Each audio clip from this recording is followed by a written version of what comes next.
কিন্তু বেশি দূর আগাইতে পারবো। তখন আমাদের দেখবেন না কিছু ইয়ে আছে, ওই যে ট্রেন আছে আমাদের লোকাল, মানে আস্তে আস্তে আস্তে আস্তে আস্তে যাচ্ছে যাচ্ছে যাচ্ছে যাচ্ছে। তো এখন বিষয়টা হচ্ছে আপনার ভিতরে যখন ক্লিয়ারিটি থাকবে, আপনি যখন ফুল ভিশন যখন আপনার ক্লিয়ার থাকবে, দেন হচ্ছে আপনার কাজের স্পিড কিন্তু পাবে। এই কারণে বলা হয় the speed of train depend on the speed of trains engine, অর্থাৎ ট্রেনের ইঞ্জিনের গতির উপরে ডিপেন্ড করে হচ্ছে ট্রেনের গতি। তাহলে ট্রেনের ইঞ্জিন যদি ভালো হয় তাহলে ট্রেনের গতি কি হবে? ভালো হবে।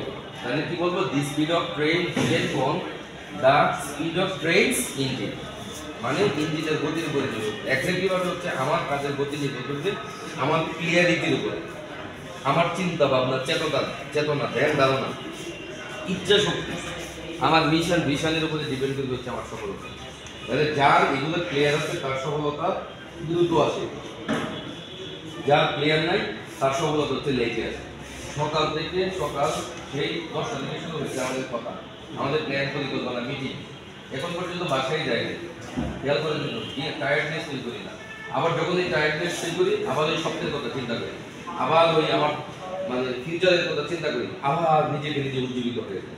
এটাকে মানে সেলফ মোটিভেশন বলা হয়, ঠিক আছে? সেলফ মোটিভেশন বলা হয়।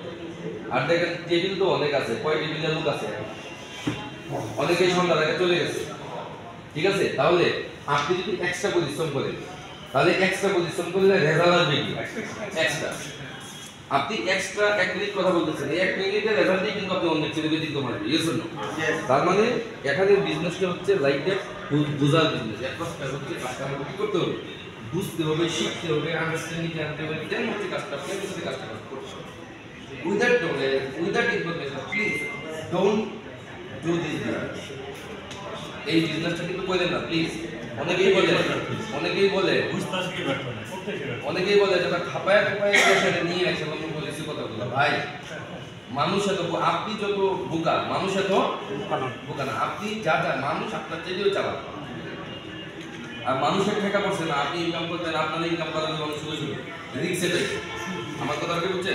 তাকে যখন বুঝাবেন যে এটা রিক্স না, দিস ইজ নট রিক্স, এটা রিক্স না, এটা হচ্ছে আপনার দরকার, এটা আপনার জন্য সেভিংসটা আপনার জন্য করা দরকার। বিশেষ করে হচ্ছে সোনালীতে সেভিংসটা যদি আপনি করেন তাহলে আপনার ফিউচার সিকিউর এবং আপনি সিকিউর। এই জিনিসটা যখন বুঝাইতে পারবেন what is savings, why is savings, সঞ্চয় কেন প্রয়োজন, সঞ্চয় ব্যাংকে না করে আমি বিমাতে কেন সঞ্চয় করব, এবং what is the difference between Sonali এবং আদার্স কোম্পানি, সোনালী এবং আদার্স কোম্পানির পার্থক্য কি, এই explanation, what is the beauty of সোনালীর বিউটি কি, এই এক্সপ্লেনেশন আপনার মধ্যে ক্লিয়ার থাকবে। দেন হচ্ছে বা আপনি যখন ক্লিয়ারলি বুঝাইতে পারবেন সে আমাদের এখানে ক্লেম সেটেলমেন্ট, আমাদের কোম্পানিতে বিদ্যুৎ আমাদের প্রথমত হচ্ছে গ্রাহকের সাথে আমাদের কমিটমেন্ট, সার্ভিস, ক্লেম সেটেলমেন্ট এগুলো কি ঠিক টাইমে করতেছি বিধায় হচ্ছে অপশনালি অন্যদের চেয়ে বেশি করে। তার মানে হচ্ছে এই ব্যাখ্যাটা যদি আপনি না জানেন, যদি অনলাইনে যদি আপনি গ্রাহককে না দেখাইতে পারেন, তাহলে গ্রাহক মনে করবে ওই যে বিমা কোম্পানি মানে ওই যে নেগেটিভ অন্য কোম্পানির মতোই কিন্তু মনে করবে। সোনালী হচ্ছে ইন্টারন্যাশনাল স্ট্যান্ডার্ড, মানে মাল্টি ন্যাশনাল কোম্পানি সার্ভিস নিয়ে আসছে সোনালী। লাইক দ্যাট এইচএসবিসি ব্যাংকের মতো না, এইচএসবিসি ব্যাংকের চাইতেও বেশি আপডেট সার্ভার হচ্ছে আমাদের সোনালী। কারণ আপনি যদি করেন, আপনি যদি ব্যাংকে একটা অ্যাকাউন্ট করেন, আপনি ওই অ্যাকাউন্টে কিন্তু নমিনি কাকে দিচ্ছেন আপনার এটা দেখার জন্য ব্যাংকের শাখায় যেতে হবে। বাট আমাদের এখানে আপনি কিন্তু অনলাইনে দেখতে পাচ্ছেন কোন পলিসিতে কাকে নমিনি দিয়েছে, আপনি কত টাকা জমা করেছেন, স্টেটমেন্ট ব্যাংকের শাখায় যাওয়া লাগে না। বাট আমাদের স্টেটমেন্ট, সোনালী স্টেটমেন্ট আপনি নিজে 1 সেকেন্ডের মধ্যে আপনি দেখতে পাচ্ছেন যে আপনি কয়টা পলিসি জমা দিয়েছেন। মানি রিসিভ দরকার, আপনি এখান থেকে ক্লিক করে মানি রিসিভ ডাউনলোড করতে পারতেছেন। মানে অর্থাৎ যত প্রকার সমস্যা আগে ছিল বিমা সেক্টরে, সমস্ত প্রকার সমস্যার সমাধান নিয়ে আসছে। আর এই পৃথিবীতে যেই ব্যক্তি কিংবা যেই প্রতিষ্ঠান যত বেশি সমস্যার সমাধান করতে পারে, ওই ব্যক্তি কিংবা ওই প্রতিষ্ঠান তত বেশি কিন্তু সাফল্যের আরোহণ করতে পারে। বিষয়টা কি ক্লিয়ার? তাহলে সোনালী এসে প্রথমত বিজনেস শুরু করে দেয়। সোনালী এসে দেখলো যে বীমা সেক্টরকে ডেভেলপ করতে গেলে বীমা সেক্টরে কোন কোন সমস্যা আছে আগে হচ্ছে তারা সমস্যাকে কি করছে আইডেন্টিফাই করছে। Yes or no? রাইট। প্রথমে এসে দেখলো বিভিন্ন ইন্স্যুরেন্স কোম্পানিতে যে বসে থাকতো আমাদের ম্যানেজমেন্ট বসে দেখলো যে গ্রাহকের কি কমপ্লেইন করে সমস্যাগুলো আছে। প্রথমত যে সমস্যাটা সবচেয়ে বেশি পেল এটা হচ্ছে গ্রাহকের টাকা নষ্ট করে ফেলছে এজেন্ট। এটা ছিল প্রথম সমস্যা। গ্রাহকের কাছে টাকা আনতেছে নিজের মতো করে টাকা ভাঙতেছে, টাকা জমা রাইট টাইমে জমা দিচ্ছে না, আবার কিছু জমা দিচ্ছে আর কিছু দিচ্ছে না। মেয়াদ শেষে গ্রাহক বুঝতেছে আমি যে 120 কিস্তি জমা দিয়েছি তাহলে আমার তো 100 কিস্তি জমা হয়েছে আর 20 কিস্তি জমা হয়নি। এটা হচ্ছে মেয়াদ শেষে দেখতেছে। তো এই প্রবলেমটার কারণে আমাদের এখানে সিস্টেমে হয়ে গেছে যে গ্রাহকের কোনো পেমেন্ট কোনো ব্যক্তির কাছে দেওয়া লাগবে না। গ্রাহকের পেমেন্ট ঘরে বসে থাকে অনলাইনের মাধ্যমে, নগদে বিকাশে, রকেটে, মাস্টার ক্রেডিট কার্ড 17টা ব্যাংকের মাধ্যমে পৃথিবীর যে কোনো স্থান থেকে পেমেন্ট করতে হবে।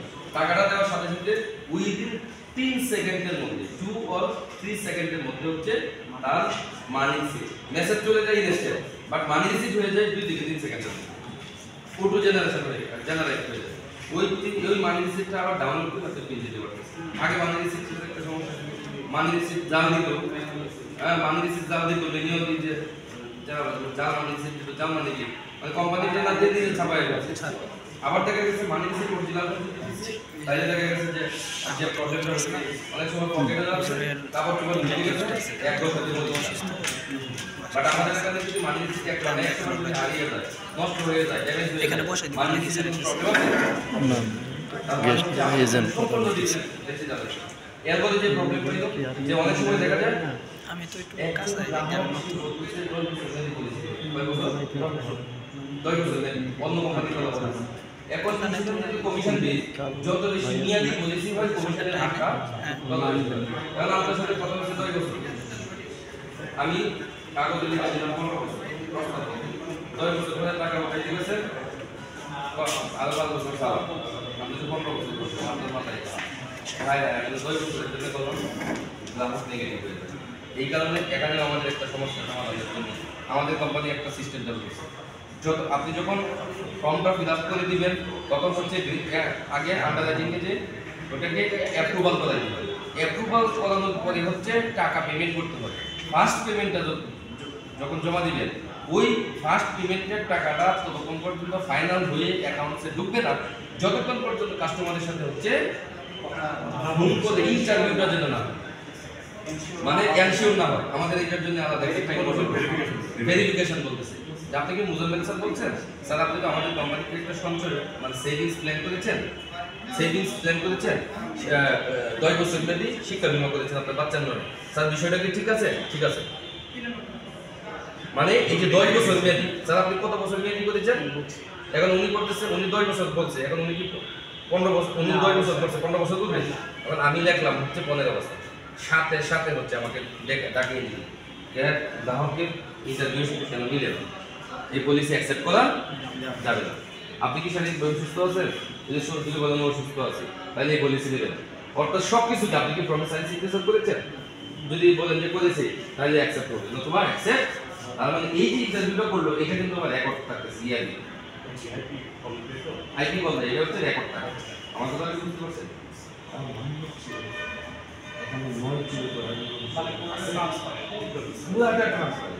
ইভেন আপনার একটা পেমেন্ট সাপোজ আপনি 28 তারিখ জমা করছেন, 28 তারিখ পলিসিটা পেমেন্ট করছেন, তাহলে নেক্সট মাসের 28 তারিখে আপনার দেওয়ার কথা না, ঠিক 28 তারিখের পরের মাসে 15 দিন আগে অর্থাৎ 13 তারিখে আপনার মোবাইলে মেসেজ চলে যাবে যে ডিয়ার স্যার আপনার পলিসি নাম্বার এত, আপনার পেমেন্ট, আপনার একটা পেমেন্ট করছে, ইনস্টলমেন্ট নাম্বার হচ্ছে এটা জমা দেওয়ার তারিখ হচ্ছে এত তারিখ। এটা তো দিবে যখন 28 থেকে 29 তারিখ হয়ে যাবে ওই সার্ভারে কি করে ভাসে, মানে আজকে রাত 12টা 1 মিনিটে ভেসে যাবে কার কোন কোন গ্রাহকের টাকাটা জমা দেয় না, এটা সার্ভারে ভাসে।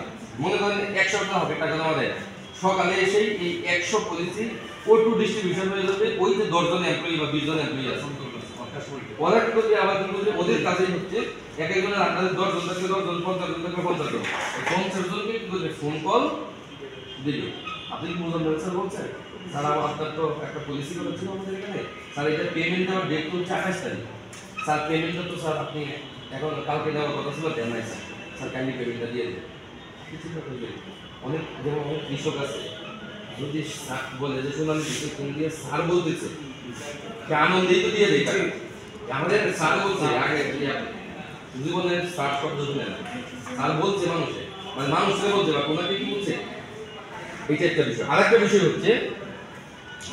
হচ্ছে দেখেন মাস্টার্স কমপ্লিট করে বিমা থেকে দেখবেন যে যারা কাজ করতো বা অনেকে এখন যারা কাজ করে গ্রাম থেকে যে কিস্তি উঠায়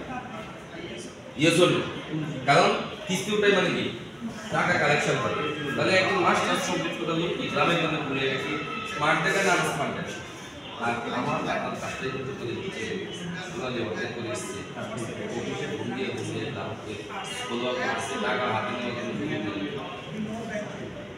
7 দিনে ক্লেশ যে জায়গার মধ্যে সরকার বলতেছে 45 দিনে ক্লেশ সোনালী দিচ্ছে কয় দিন এখন দেখেন যে 13 বছর 13 সাল থেকে এখন পর্যন্ত কিছু ক্লেম 8 দিনে হয়েছে যদি হয় তাহলে সোনালী কাজ করতে হবে রাইট টাইমে ঠিক টাইমে টাকা যাচ্ছে আমি যখন প্রথম এই জিনিসগুলো দেখলাম দেন হচ্ছে ডিসিশন নিয়েছি যে না একাডেমিক চেষ্টা নেগেটিভ ছিল নির্বাচন করছে বাট ওই দিনেই কি হয়ে গেছে পজিটিভ হয়ে গেছে সোনালীর প্রেমে করে গেছে বিশ্বাস করে এই যে প্রেমে করছে আজকে 50 মাস মানে 4 বছর 2 মাস কাজ করে আপনাদের প্রায় 6 মাসের ব্যবধানে ইউনিট ম্যানেজার করে 18 মাসের ব্যবধানে ব্রাঞ্চ ম্যানেজার করে 18 মাস পর থেকে আপনাদের প্রায় 4 লাখ কারণ সব থেকে 23 মাস কাজ করে কোম্পানি থেকে গাড়ি 10 লাখ 20 লাখ 30 লাখ 40 লাখ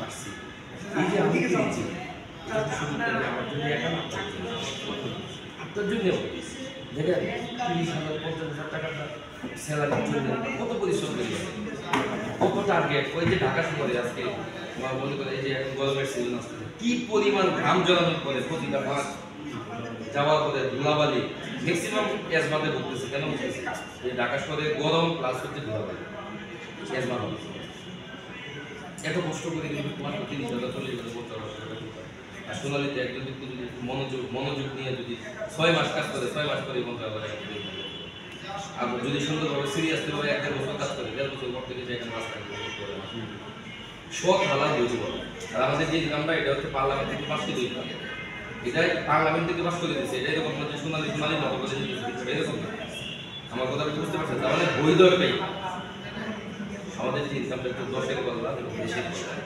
ইনকাম তো বিভিন্নভাবেই করা যায় আপনি যদি সিগারেটের ব্যবসা দেন মদের ব্যবসা দেন আমি তাহলে কি ইনকাম হবে না ইনকাম হবে বাট এটা কি 10-এর কল্যাণ এটা হচ্ছে 10-এর অকল্যাণ ইয়েস আর আমাদেরটা হচ্ছে 10-এর কল্যাণ এটা কি একজন ব্যক্তি সঞ্চয় বুঝতেছে না তাকে সঞ্চয় উদ্বুদ্ধ করতেছে সে সঞ্চয় রাখলো মনে করেন বৃদ্ধ বয়সে কি করলো সে টাকাটা হাতে আসলো ওই সময় হয়তো সন্তান তাকে দেখাশোনা করে না ওই টাকাটা দিয়ে কিন্তু সে চলতে পারবে আবার অনেক সময় দেখা যাচ্ছে টাকাটা জমাচ্ছে ছেলের ইউনিভার্সিটিতে যাওয়ার প্ল্যান হয়েছে তখন এই টাকাটা দিয়ে ইউনিভার্সিটিতে একটা মেয়েকে বিয়ে দিতে পারবে একটা ছেলেকে বিয়ে করে দিতে পারে কত কাজে যে লাগে ভাই ছেলে সঞ্চয় করছে আজকের সঞ্চয় আগামী দিনের শক্তি আজকের সঞ্চয় আগামী বিষয়গুলো বলছি সঞ্চয় বৃদ্ধ বয়সে একমাত্র তাহলে এটা হচ্ছে 10-এর কল্যাণ আর দেশের কল্যাণ হচ্ছে গভর্নমেন্ট যে জায়গায় বলতেছে এই যে কয়দিন আগে 2 দিন আগে ডক্টর ইউনূস বিমাকে দিয়ে মারাত্মক সিরিয়াস বিমাটা নিয়ে গিয়ে নেওয়া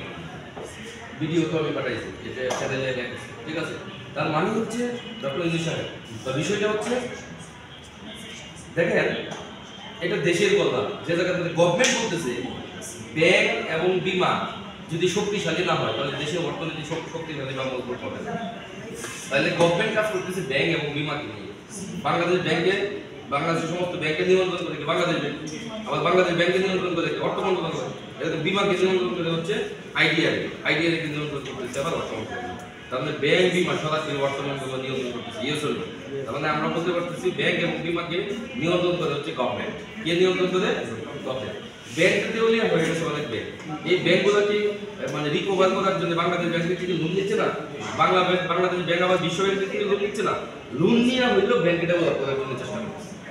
এরকম কোনো বিমা কোম্পানি যদি ফল্ট করে তাহলে বিমা কোম্পানি কি দাঁড় করানোর দায়িত্ব কার? তার মানে এখানে মানে আমরা যে সেক্টরে কাজ করি এই সেক্টরটা হচ্ছে সাস্টেনেবল সেক্টর। কি সাস্টেনেবল সেক্টর এবং সাস্টেনেবল সিটি, এইটা নিয়ে কোনো ভয় না। এটা এমএলএম কোম্পানি না যে আজকে আছে কালকে না, এটা ই কমার্স কোম্পানি না যে আজকে আছে কালকে না। তাহলে জনম জনম ধরে বিমা ছিল, এখনো আছে, ভবিষ্যতেও বিমা ছাড়া কোনো কল্পনাই করা যায় না। এই জন্য যেহেতু সাস্টেনেবল একটা ক্যারিয়ার, প্লিজ এখানে যদি আপনি কাজ করেন, আপনি প্রথম অবস্থা আপনি আপনার চাকরি পাশাপাশি করেন, নো প্রবলেম, আপনি পার্ট টাইম হিসেবে করেন। আপনি এখানে যে আপনি কাজটা স্বীকার করেন, সাপোজ আপনার সাথে যে কলিগরা আছে, এই কলিগদের কি সেভিংসের দরকার আছে না? ওই কলিগদের কি ওনাদের বাচ্চা কাচ্চার কি সেফটির দরকার আছে কি নাই? জাস্ট আপনি মনে করেন গাছের নিচে বসে আছেন পার্কে, রমনা পার্কে, বলেন তোমার বাচ্চাকে নিয়ে তুমি প্ল্যান করছো ডাক্তার বানাবো অথবা ইঞ্জিনিয়ার বানাবো, কিন্তু আর্থিক কোনো পরিকল্পনা কি আগে থেকেই করে রাখছো? কারণ আর্থিক পরিকল্পনা ছাড়া তো বাচ্চাকে সাপোর্ট দেওয়া যাবে না, ঠিক আছে?